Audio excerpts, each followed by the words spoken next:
Ja han trencat una mica el gel. sí. Jo dintre de 15 dies aniré a França i vaig més segura que fa Sí, un any. la veritat que sí. Estem molt bé, molt contentes i molt bé. I que vinguin a aprendre francès, que està molt guai. Això. Te passes molt bé, parles amb la gent i aprens bastant bé. A mi m'agrada bastant vindre a classe de francès. És una mica, un punt una mica difícil fins que no arranques, però bueno, tu passes bé. Hi ha molta conversació, es fiquen vídeos i tot vídeos i parlem del dia a dia.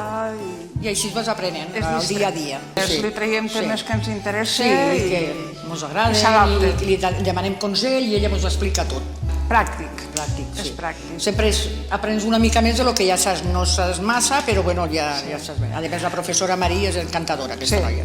I amb molta paciència, també t'ho dic. Fem vídeos de poblacions, de capital, de coses. Sobretot de llocs de França.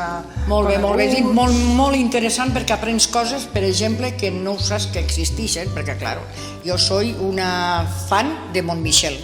Lo vi y me encantó. Sí, recordo la Bretanya, Montmichel. Me encantó. Es como un viaje por Francia. Igual que el dia que vam fer el de sabó de Marsella. També, yo me fui a comprar el jabón de Marsella seguida a todos.